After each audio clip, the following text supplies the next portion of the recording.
നമസ്കാരം. രാജ്യത്തെ തന്നെ പ്രമുഖ സാമ്പത്തിക വിദഗ്ധനും ഇംബിറ്റിസിന്റെ മാനേജിംഗ് ഡയറക്ടറുമായ തിരൂർ സ്വദേശി കൂടിയായ മിസ്റ്റർ PR ദിലീപ് നമ്മോട് സംസാരിക്കും.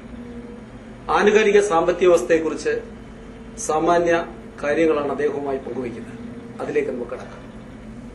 സർ, ഞാൻ ആദ്യമായിട്ട് ചോദിക്കുന്നത്, നമ്മുടെ രാജ്യം, അതായത് ഈ കടന്നുപോകുന്ന നാളുകളും വരാൻ പോകുന്ന നാളുകളും നമ്മുടെ രാജ്യം ലോകത്തെ തന്നെ ഏറ്റവും വലിയ സാമ്പത്തിക കുതിപ്പിലാണെന്നും സാമ്പത്തിക ശ്രേണിയിൽ എത്തുമെന്നുമാണ് ലോകം മൊത്തം ഇപ്പൊ പറയുന്ന പ്രചരണവും ഒക്കെ നടക്കുന്നത്.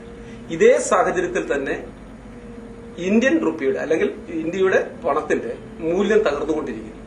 ഇത് സാമ്പത്തിക ശാസ്ത്രത്തിൽ ഇതൊരു വിരോധാഭാസമാണോ അതോ ഇതിങ്ങനെ സംഭവിക്കുന്നത് സാമ്പത്തിക ശാസ്ത്രത്തിന്റെ മെച്ചമാണോ? എന്താണ് ഇതിനെക്കുറിച്ച് അങ്ങേക്ക് പറയാനുള്ളത്? നമ്മളുടെ രാജ്യം മുന്നോട്ട് കുതിക്കുകയാണെന്നുള്ള അവലോകനം, അഭിപ്രായം വളരെ ശരിയാണ്.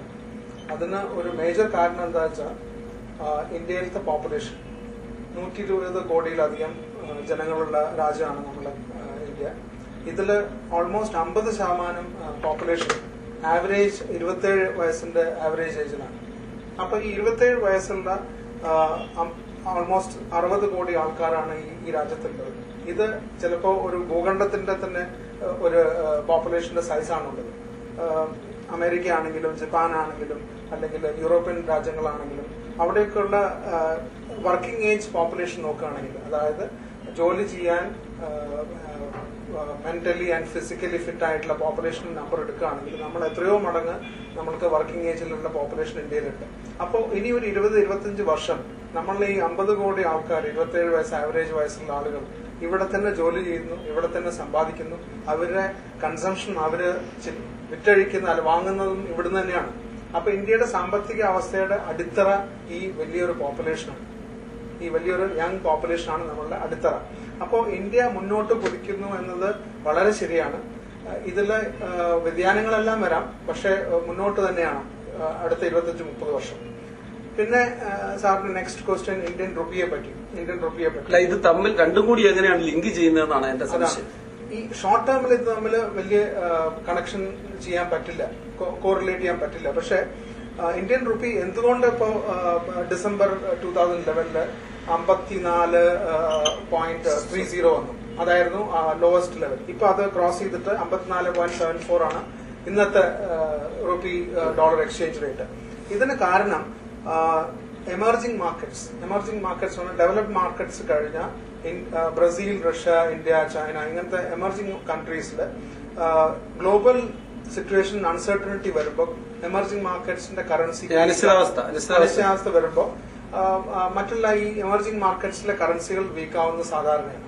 കാരണം എമർജിംഗ് മാർക്കറ്റ്സിലുള്ള ഗ്ലോബൽ ഇൻവെസ്റ്റേഴ്സിന്റെ നിക്ഷേപം അവരിവിടെ വിറ്റ് പൈസ പുറത്തേക്ക് കൊണ്ടുപോവാണ്. ആ സമയത്ത് എന്ത് പറ്റുന്നു, അവരെ നിക്ഷേപം ഇവിടെ വിട്ടിട്ട് അവര് US ഡോളറിൽ കൺവേർട്ട് ചെയ്തിട്ടാണ് പുറത്തേക്ക് കൊണ്ടുപോകുന്നത്. അപ്പൊ US ഡോളറിന്റെ ഡിമാൻഡ് കൂടുന്നു. അപ്പൊ US ഡോളറിന്റെ ഡിമാൻഡ് ഇന്ത്യൻ റുപ്പി വിറ്റഴിച്ച് US ഡോളറിലേക്ക് കൺവേർട്ട് ആവുമ്പോൾ ആ ഒരു കൺവേർഷനാണ് ഈ വീക്ക്നെസ്സിനുള്ള കാരണം. അല്ലാണ്ട് ഇന്ത്യൻ സാമ്പത്തികാവസ്ഥ അങ്ങനത്തെ ഗ്രീസിനെയോ പോർച്ചുഗലിനെയോ അല്ലെങ്കിൽ സ്പെയിനിനെയോ കമ്പയർ ചെയ്യുമ്പോൾ യാതൊരു വിധത്തിലും ഇന്ത്യൻ സാമ്പത്തികാവസ്ഥയ്ക്ക് യാതൊരു വിധ പ്രശ്നങ്ങളുമില്ല. ഇന്ത്യൻ കറൻസി ഇത്ര വീക്ക് ആവേണ്ട, ലോങ് ടേമിൽ വീക്ക് ആവാൻ യാതൊരു സാധ്യതകളും ഇല്ല. ഇതൊരു വളരെ ഷോർട്ട് ടേം സിനാരിയോ ആണ്. ഇത് എങ്ങനെ പോസിറ്റീവായിട്ട് നോക്കുകയാണെങ്കിൽ എന്നെ സംബന്ധിച്ചിടത്തോളം നമ്മളെ ഒരുപാട് ഇന്ത്യൻസ് പുറത്ത് വിദേശ രാജ്യങ്ങളിൽ ജോലി ചെയ്യുന്നുണ്ട്.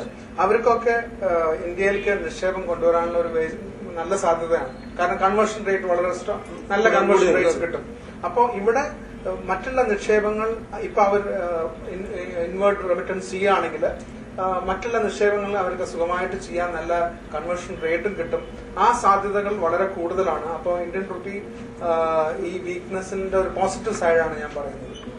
സാറേ, എന്റെ സംശയം, ഇപ്പൊ സെബി തന്നെ അംഗീകരിച്ചിട്ടുള്ള രാജ്യത്തെ 241 പോർട്ട്ഫോളിയോ മാനേജർമാരിൽ ഒരാളാണ് സാർ.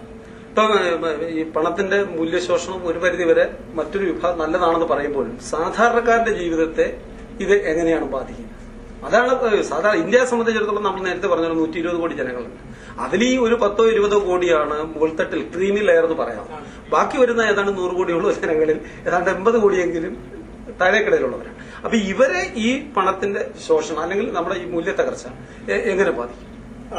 രണ്ട് രീതിയിൽ ഇന്ത്യയിലത്തെ സാധാരണ മനുഷ്യനെ ബാധിക്കാനുള്ള സാധ്യതകളുണ്ട്. ഒന്ന്, ഇന്ത്യൻ റുപ്പി വീക്ക് ആവുന്നിടത്തോളം നമ്മളുടെ 70% നമ്മൾ ഉപയോഗിക്കുന്ന പെട്രോളിയം പ്രൊഡക്ട്സിന്റെ, അതായത് ഡീസൽ ആയാലും പെട്രോൾ ആയാലും കെറോസിൻ ആയാലും LPG ആയാലും, ഈ പെട്രോളിയം പ്രൊഡക്ട്സിന്റെ 70% നമ്മൾ ഇമ്പോർട്ട് ചെയ്യണം.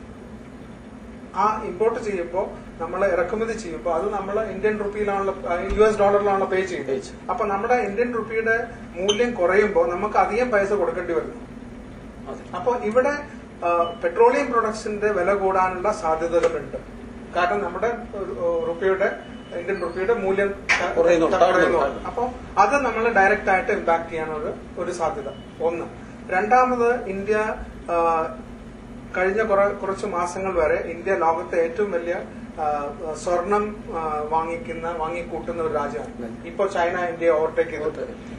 അപ്പോ സ്വർണത്തിന്റെ വില, ഇന്ത്യൻ റുപ്പിയുടെ മൂല്യം കുറയുമ്പോൾ ഗ്ലോബൽ മാർക്കറ്റിൽ സ്വർണത്തിന്റെ വില ഒരു പർട്ടിക്കുലർ ലെവലിൽ നിൽക്കുമ്പോൾ, പക്ഷെ ഇന്ത്യൻ കൺസ്യൂമറിന്, ഇന്ത്യൻ ഇൻവെസ്റ്ററിന്, ഇന്ത്യയിലത്തെ സ്വർണം മേടിക്കുന്ന ആൾക്ക് കൂടുതൽ പൈസ കൊടുക്കേണ്ടി വരുന്നു. കാരണം നമ്മുടെ ഇന്ത്യൻ റുപ്പിയുടെ മൂല്യം തകർന്നുണ്ട്. അപ്പൊ അങ്ങനെ രണ്ട് രീതിയിൽ ഡയറക്റ്റ് ആയിട്ട് ഇമ്പാക്ട് എനിക്ക് കാണാൻ കഴിയും സാധാരണ ഇൻവെസ്റ്ററിന്. ഇപ്പൊ നമ്മൾ ഈ സ്വർണത്തിന്റെ ആ വിഷയത്തിൽ വരുമ്പോൾ നമുക്ക് സ്വർണത്തെ കുറിച്ച് തന്നെ അല്പം സംസാരിക്കേണ്ടതുണ്ട്. അപ്പൊ ഈ സ്വർണം സ്വാഭാവികമായിട്ട് ഇന്ത്യ, സാർ പറഞ്ഞതുപോലെ, ഏറ്റവും കൂടുതൽ സ്വർണം മേടിക്കുന്നവരും അത് ഉപയോഗിക്കുന്നവരും പൂഴ്ത്തിവെക്കുന്നവരുമാണ്. ഇപ്പൊ സ്വർണം നല്ലൊരു നിക്ഷേപമാർഗമായിട്ട് സാധാരണക്കാർ പോലും, അതായത് ശരാശരി സാധാരണ പൗരൻ പോലും ഈ സാധാരണ നിക്ഷേപമായിട്ട് സ്വർണത്തെ കാണുന്നുണ്ട്. അതായത് മറ്റിപ്പം പിന്നെ ഈ ഷെയർ മാർക്കറ്റിലൊക്കെ ഉപയോഗിക്കുന്നതിനേക്കാൾ കൂടുതലായി സ്വർണത്തിലേക്ക്, അതിപ്പോ ബാങ്കുകൾ പോലും അത് നേരിട്ടിപ്പം ഇത് നടത്തുന്നുണ്ട്. അപ്പൊ ഇത് എത്രത്തോളം സാധാരണക്കാരന് ഈ സ്വർണത്തെ ഇങ്ങനെ ഡിപ്പെൻഡ് ചെയ്യുന്നത്, അല്ലെങ്കിൽ അത് സ്വർണം അടിസ്ഥാനപരമായി ഈ ഒരു നിക്ഷേപ പദ്ധതി അത് എത്രത്തോളം ദോഷകരമാണോ അതോ മെറിറ്റ്സ് ആണോ ഡിമെറിറ്റ്സ് ആണോ അതുണ്ടാക്കുന്ന ചലനങ്ങൾ അതെന്തായിരിക്കും? സാധാരണക്കാരൻ അറിയാൻ വളരെ താല്പര്യമുള്ള ഒരു വിഷയം കൂടിയാണ്. സ്വർണം ലോകത്തെ ഇൻഫ്ലേഷനെ ബീറ്റ് ചെയ്യാൻ പറ്റുന്ന വളരെ കുറച്ച് ഇൻസ്ട്രുമെന്റ്സിൽ അല്ല ഇൻവെസ്റ്റ്മെന്റിൽ പെട്ട ഒരു അസറ്റ് ക്ലാസ് ആണ് സ്വർണം. അപ്പോ സ്വർണം ഒരു 10 നമ്മളുടെ ആനുവൽ ഒരു കൊല്ലത്ത് നമ്മളുടെ സേവിങ്സിൽ ഒരു 10-15% സേവിങ്സ് സ്വർണത്തിൽ ഇൻവെസ്റ്റ് ചെയ്യുക എന്ന് പറഞ്ഞാൽ അത് നല്ല കാര്യം തന്നെയാണ്. അത് എല്ലാ വർഷവും ചെയ്യണമെന്നാണ് ഞാൻ പറയുന്നത്. കാരണം ഗ്ലോബൽ അൺസർട്ടനിറ്റി, അതായത് അനിശ്ചിതാവസ്ഥ ലോകത്ത് നിലനിൽക്കുന്നിടത്തോളം കാലം സ്വർണത്തിന്റെ ഡിമാൻഡ് കൂടും. കാരണം സ്വർണം is considered to be a safe investment haven. വേറെ എല്ലായിടത്തും പ്രശ്നങ്ങളുള്ളപ്പോൾ സ്വർണത്തിൽ ഇൻവെസ്റ്റ് ചെയ്യാന്നുള്ളതാണ് ഗ്ലോബൽ ഒരു ബിഹേവിയർ പാറ്റേൺ. പിന്നെ സ്വർണം എന്ന് പറഞ്ഞാൽ ഒരു ഹ്യൂമൻ ഹാബിറ്റാണ്, ഒരു മനുഷ്യന്റെ ഒരു ഹാബിറ്റായി മാറിയിരിക്കുന്നു. നിത്യവ്യവസ്ഥകളുടെ പോലെ, ഭക്ഷണം കഴിക്കുന്ന പോലെ ഒരു ഹാബിറ്റായി മാറിയിരിക്കുന്നു. അതിന് പ്ലാറ്റിനത്തിനോ അല്ലെങ്കിൽ ഡയമണ്ടിനോ അല്ലെങ്കിൽ സിൽവറിനോ റീപ്ലേസ് ചെയ്യാൻ വളരെ ബുദ്ധിമുട്ടാണ്. കാരണം സ്വർണത്തിന് ഒരു ഇൻഡസ്ട്രിയൽ യൂസ് വളരെ കുറവാണ്. ഇൻഡസ്ട്രിയൽ യൂസ്, അതായത് മാനുഫാക്ചറിങ്ങിനോ അല്ലെങ്കിൽ പല കാര്യങ്ങൾക്കോ സ്വർണത്തിൽ ഉപയോഗിക്കുന്നില്ല. അപ്പൊ സ്വർണം ബേസിക്കലി സിൽവറിനെ സംബന്ധിച്ച് നോക്കുകയാണെങ്കിൽ സിൽവറിന് ഇൻഡസ്ട്രിയൽ യൂസ് ഉണ്ട്. അപ്പൊ ഏത് ഇൻഡസ്ട്രിയാണോ സിൽവർ ഉപയോഗിക്കുന്നത് ആ ഇൻഡസ്ട്രിയിൽ ഒരു മാന്ദ്യം വരുമ്പോൾ സിൽവറിന്റെ വിലയും ലോകത്തിൽ കുറയാൻ സാധ്യതയുണ്ട്. പക്ഷെ സ്വർണത്തിന് അങ്ങനത്തെ ഒരു ഉപയോഗം ഇല്ലാത്തതുകൊണ്ട് ഇവിടെ ഗ്ലോബൽ അൺസർട്ടനിറ്റി അല്ലെങ്കിൽ അനിശ്ചിതാവസ്ഥ വരുമ്പോൾ മാത്രമാണ് സ്വർണത്തിന് ഡിമാൻഡ് കൂടുന്നത്. അപ്പൊ ആ ഡിമാൻഡ് കണ്ടിന്യൂസ് ആയിട്ട് വേറെ ഒരു സൈക്കിളിനെയും ബാധിക്കാതെ, വേറെ ഒരു ഇൻഡസ്ട്രിയൽ സൈക്കിളിനെയും ബാധിക്കാണ്ട് മുന്നോട്ട് പോകാനുള്ള സാധ്യത കാരണം ഉണ്ടെന്നുള്ള വിശ്വാസം എനിക്കുള്ളത് എന്താ വെച്ചാൽ ലോകത്ത് പെട്ടെന്ന് പീസൊന്നും വരാൻ പോകുന്നില്ല. എല്ലായിടത്തും പ്രശ്നങ്ങളാണ്.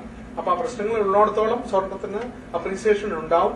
പക്ഷെ സ്വർണം സാധാരണ ഒരു ഇൻവെസ്റ്റർ ഇപ്പൊ ചെയ്യുന്നത് ജ്വല്ലറി ഫോർമാറ്റിലാണ് മേടിക്കുന്നത്.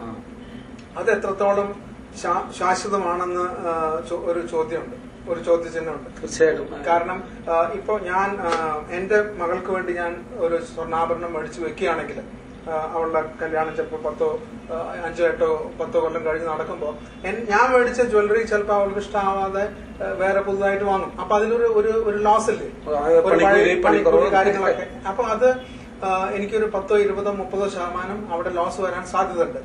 പക്ഷെ ഇന്ന് സ്വർണം പല രീതിയിൽ നമുക്ക് മേടിക്കാം.